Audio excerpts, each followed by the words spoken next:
September 7, 2014 Meerut ಜೈಲಿನಲ್ಲಿ ಗಲ್ಲು ಶಿಕ್ಷೆಗೆ ಎಲ್ಲನೂ ರೆಡಿಯಾಗಿತ್ತು. ಗಲ್ಲಿಗೇರಿಸುವ ಆತನು ಕೂಡ ರೆಡಿಯಾಗಿದ್ದ.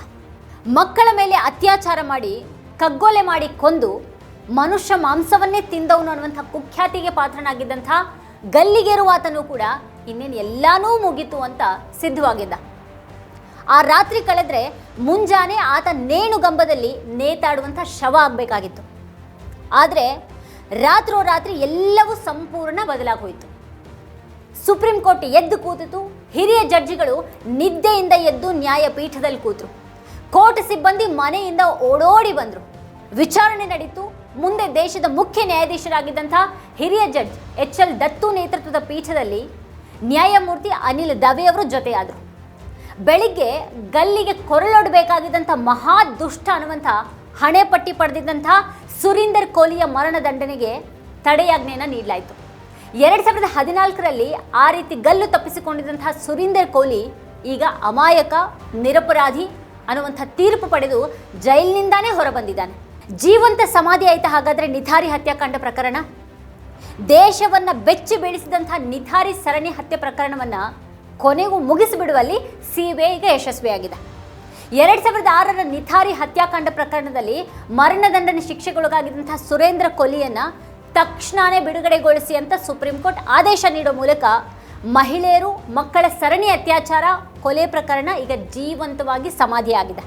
ಈ ಹತ್ಯಾಕಾಂಡವನ್ನು ಎಸಗಿದ್ದಾರೆ ಅಂತ ಆರೋಪಿಸಲಾಗಿದ್ದಂಥ ಇಬ್ಬರು ಕೂಡ ಈಗ ನಿರ್ದೋಷಿಗಳು ಅಂತ ಹೇಳೋ ಮೂಲಕ ನಿಥಾರಿಯಲ್ಲಿ ಮಕ್ಕಳನ್ನು ಯಾರೂ ಕೊಂದಿಲ್ಲ ಅಂತ ಸುಪ್ರೀಂ ಕೋರ್ಟ್ ಘೋಷಣೆ ಮಾಡಿದಾಗಿದೆ. ಅಥವಾ ಅವರೆಲ್ಲರೂ ಸ್ವಯಂ ತಮ್ಮ ಮೇಲೆ ತಾವೇ ಅತ್ಯಾಚಾರ ಮಾಡಿಕೊಂಡು ತಮ್ಮನ್ನು ತಾವೇ ಕೊಂದುಕೊಂಡ್ರ ಅಂತ ಜನ ಕೇಳೋ ಹಾಗಾಗಿದೆ. ಸುರೇಂದ್ರ ಕೋಲಿಯ ಖುಲಾಸೆಯು ಹತ್ಯಾಕಾಂಡದ ತನಿಖೆಯಲ್ಲಿ ಪೊಲೀಸರು ಮತ್ತು CBI ಸಂಸ್ಥೆ ಪ್ರದರ್ಶಿಸಿದಂತಹ ತೀವ್ರ ಬೇಜವಾಬ್ದಾರಿತನ ಈಗ ಮುನ್ನೆಲೆಗೆ ಬಂದಿದೆ. ಆರೋಪಿಗಳಂತೂ ಬಿಡುಗಡೆಗೊಂಡಿದ್ದಾರೆ.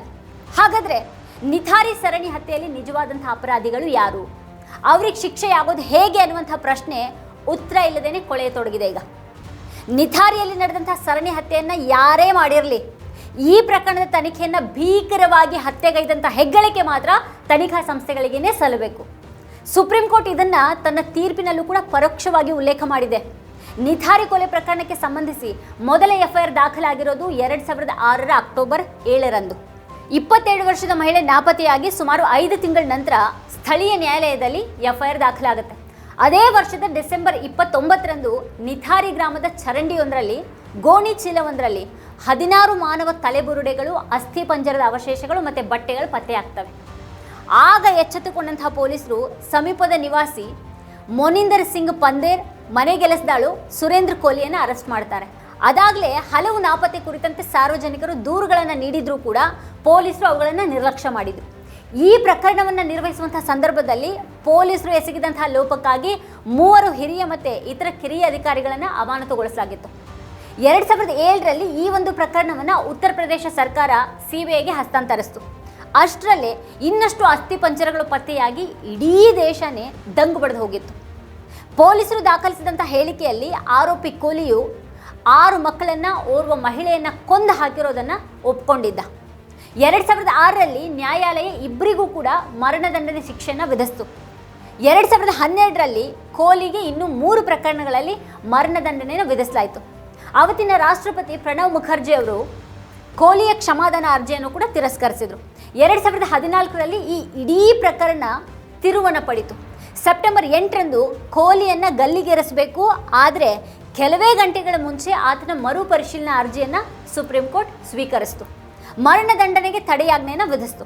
ಬಳಿಕ ವಿಚಾರಣೆ ಮುಂದುವರೆದು ಅಲಹಾಬಾದ್ ಹೈಕೋರ್ಟ್ 2023ರಲ್ಲಿ ಕೋಲಿ ಮತ್ತು ಪಂದೇರ್ ಇಬ್ಬರನ್ನು ಕೂಡ ಖುಲಾಸೆಗೊಳಿಸಿತು.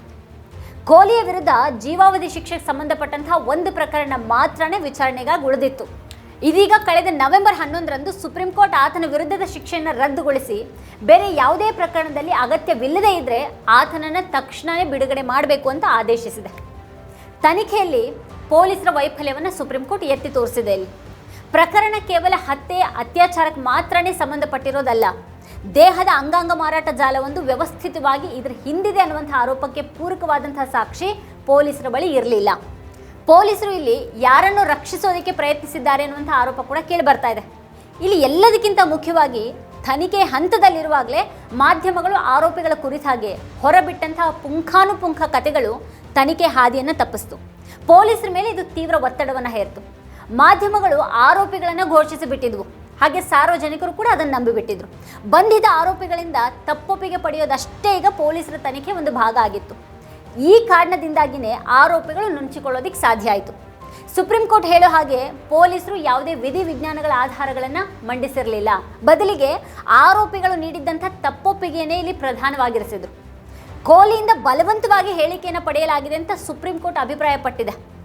60 ದಿವಸಗಳಿಗೂ ಅಧಿಕ ಸಮಯ ಆತ ಪೊಲೀಸ್ ಕಸ್ಟಡಿಯಲ್ಲಿದ್ದರಿಂದಾಗಿ ಆತನ ತಪ್ಪೊಪ್ಪಿಗೆಯು ವಿಶ್ವಾಸಾರ್ಹವಲ್ಲ ಅಂತ ಸುಪ್ರೀಂ ಕೋರ್ಟ್ ಅಭಿಪ್ರಾಯಪಟ್ಟಿದೆ. ಅನುಮಾನದ ಆಧಾರದಲ್ಲಿ ಒಬ್ಬರಿಗೆ ಈ ರೀತಿ ಶಿಕ್ಷೆಯನ್ನು ವಿಧಿಸೋದು ಸಾಧ್ಯ ಇಲ್ಲ ಅಂತ ಸುಪ್ರೀಂ ಕೋರ್ಟ್ ಅಸಹಾಯಕತೆಯನ್ನು ವ್ಯಕ್ತಪಡಿಸಿದೆ. ಈ ತೀರ್ಪು ಇದೀಗ ಹೊಸ ಪ್ರಶ್ನೆಗಳನ್ನು ಹುಟ್ಟುಹಾಕಿದೆ. ಆರೋಪಿಗಳಿಗೆ ಮರಣದಂಡನೆ ಶಿಕ್ಷೆಯನ್ನು ವಿಧಿಸಲಾಗಿತ್ತು.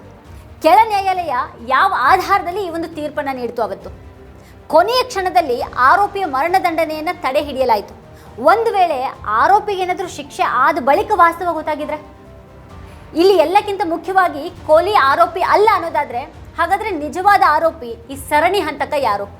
ಒಂದು ಕಡೆಗೆ ನಿರಪರಾಧಿಗೆ ಶಿಕ್ಷೆ ಆಗಿದೆ ಅನ್ನೋದಾದ್ರೆ, ಇನ್ನೊಂದು ಕಡೆಗೆ ಆ ನಿಜವಾದ ಆರೋಪಿ ಮುಕ್ತವಾಗಿ ಓಡಾಡ್ತಾ ಇರೋದು ಕಾನೂನು ವ್ಯವಸ್ಥೆಗೆ ಅವಮಾನ ಅಲ್ವಾ ಇದು? ಇದೀಗ ತಮ್ಮ ಮಕ್ಕಳನ್ನ ಕಳೆದುಕೊಂಡಂಥ ಆ ಪೋಷಕರಿಗೆ ನ್ಯಾಯ ನೀಡೋರು ಯಾರು? ನಿಥಾರಿ ಹತ್ಯಾಕಾಂಡದ ತನಿಖೆಯನ್ನು ಈಗ ಹೊಸದಾಗಿ ಆರಂಭ ಮಾಡಬೇಕಾ? ಅಂತಹ ತನಿಖೆ ನಿಜವಾದ ಅಪರಾಧಿಯನ್ನು ಪತ್ತೆ ಹಚ್ಚೋದಕ್ಕೆ ಯಶಸ್ವಿ ಆಗಬಹುದಾ? ಈ ಎಲ್ಲ ಪ್ರಶ್ನೆಗಳಿಗೆ ಉತ್ತರ ಪ್ರದೇಶ ಸರ್ಕಾರ ಉತ್ತರವನ್ನು ಕಂಡುಕೊಳ್ಳೋದು ಈಗ ಬಹಳ ಅಗತ್ಯವಾಗಿದೆ.